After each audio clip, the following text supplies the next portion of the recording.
योऽस्मान् दुर्वयं वयं दुर्वामस्तं देवानामजितमं रक्षितमं दृष्टितमं वन्दितमं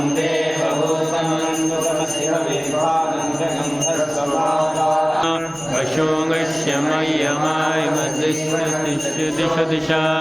मानवं जातवेदोपायमसुरसं जगता आगैष्यामा परिपाल